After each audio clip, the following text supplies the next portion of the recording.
Hello again to another Agricolor React. Today we'll be watching how we domesticated cats twice from PBS Eons. They're quite interesting videos. This is from November 2019, so a few years old, but still. It's a history, so I don't think that changed that much. So let's just get into it and just learn how we domesticated cats.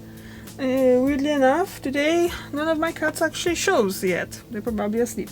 It's quite a hot day, so yeah. When a team of French archaeologists landed on the island of Cyprus in 2001, they quickly found that they were outnumbered. Despite having a population of about 1.2 million people, Cyprus turned out to have an even bigger population of cats. By some estimates, as many as 1.5 million felines, including both pets and feral cats, roam the country. You can find them practically everywhere. But Cyprus is an island in the Mediterranean. Excuse me. And if you've ever tried to give a cat a bath, you know that most of them aren't big fans of water. The closest mainland is Turkey, about 70 kilometers away. So how did all those cats get there? Well, those French archaeologists might have found the answer.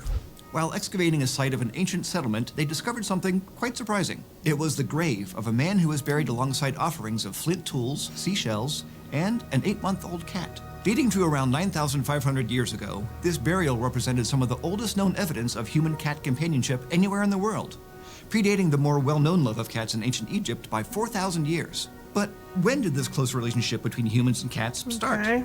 Who were the ancestors of domesticated cats? And how did humans help cats take over Cyprus, and eventually the world? Look, they have For numbers. that, we can thank the complex process known as domestication. And yes, even though we let them poop inside our houses and knock stuff off our counters and pee in the laundry basket for some reason, we did domesticate them, even though it might not always feel like it. Today's domesticated cat is its own species, known as Felis catus. And we can trace its origins to a species of wild cats called Felis sylvestris, which is made up of 5 different subspecies. Based on studies of the genomes of modern house cats, one subspecies, called Felis sylvestris libica, is the direct ancestor of all domesticated cats today. And those wild cats, often referred to as African wild cats, can still be found across North Africa and Southwest Asia. And as you could tell, these ancestral cats don't look very different from their domesticated descendants. They're slightly larger, and they don't have the color variations in their coats that we see in house cats. Instead, they mostly have what are called mackerel tabby patterns, with stripes that run perpendicular to their spines.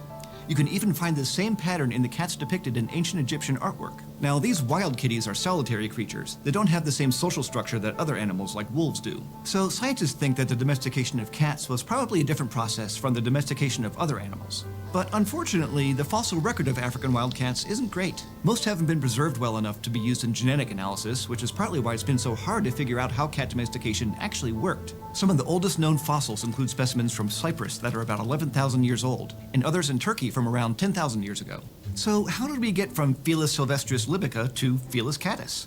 Well, you know how hard it is to get cats to do stuff. It took a long time. And we still don't have the full picture, but the first step is understanding the different ways in which animals can be domesticated. A species is considered to be domesticated when it becomes genetically and permanently modified through human-influenced breeding. And it has to be reliant on humans on some level, like for food and shelter, or to clean out the litter box. And American archaeologist Dr. Melinda Zader has proposed that there are 3 pathways to domestication: the prey pathway, the directed pathway, and the commensal pathway. In the prey pathway, wild animals are first hunted by people.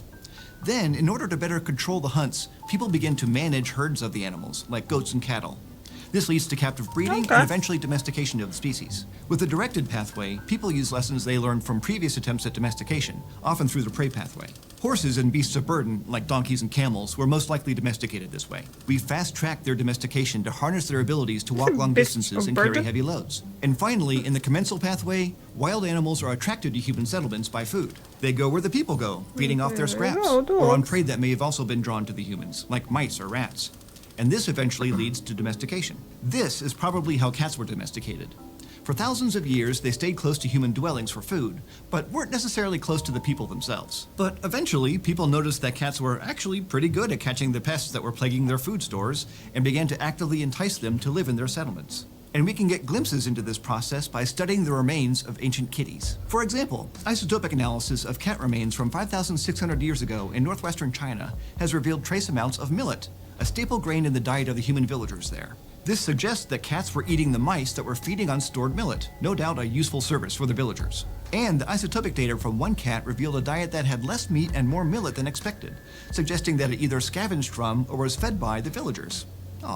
So what did domestication as a process due to change wild cats into house cats. Well, physically, domestication has made house cats smaller than their ancestors and resulted in new varieties in coat color and patterning. These included new variations of the tabby coat and the introduction of black, orange, and white colors. Most of these coat changes are fairly recent and came about as recessive genes in wildcats became more prominent. Then, by the 19th century, we think, people started to selectively breed for more variation in markings and colors. But beyond size and color, domestication didn't really change the morphology of cats that much, compared to, say, dogs, which have seen major changes in their whole bodies. This is mostly because of differences in breeding practices, as different dog breeds were bred for specific purposes. Modern cats also maintain more genetic and behavioral similarities with their wild ancestors than most other domesticated animals do, including behaviors related to eating and breeding. This is probably because of interbreeding between domesticated cats and surrounding wild cat populations. But the thing is, wild cats are actually thought to have been domesticated twice.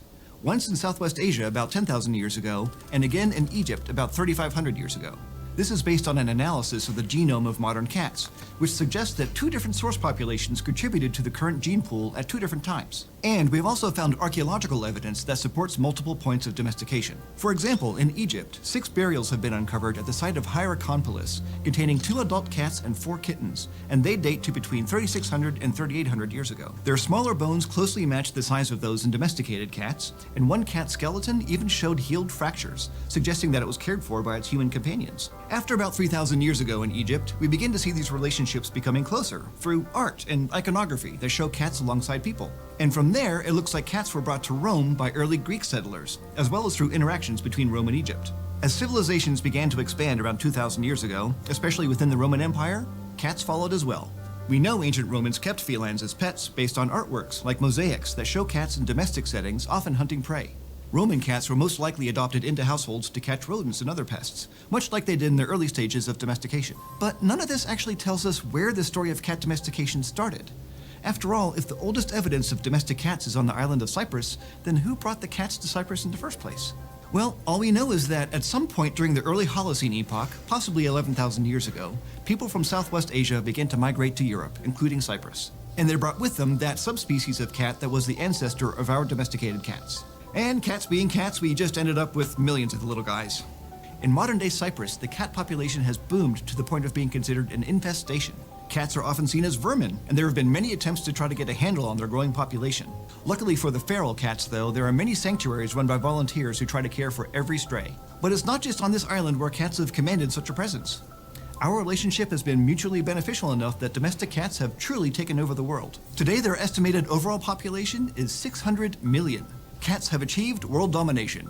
But if it wasn't for us, they might never have left Africa or Asia.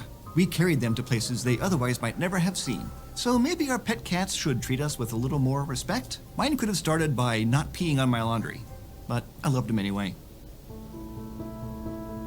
Big thanks and kitty snuggles to this month's Eontologists: Patrick Seifert, Jake Hart, John Davison Ing, and Steve. To join the Eonites, go to patreon.com/eons and pledge your support. Like, right meow. Kelly asked me to use those exact words. But I also want to thank you for joining me in the Konstantin Haza studio. Be sure to subscribe at youtube.com/eons for more evolutionary adventures. That was kind of funny. Okay guys, so, do you have cats? Well, I do. And they're nowhere to be seen. Usually if I have the door closed, Shadow will want to get in and get out all the time. Anyway, so I've got Shadow. I'm gonna see some pictures in here. Here. And I have Millie. I'm gonna see pictures here as well. And, or below. Or maybe here. I don't know. We'll see how it goes. And we used to have dog Abby, but she passed away not so long ago. And Abby and Shadow were great pals. Shadow kind of misses her. So yeah. Okay, do you have cats? And do you like cats? And if you don't like cats, why? What's wrong with you? Huh? Okay, thank you very much for watching, and I see you tomorrow. Bye!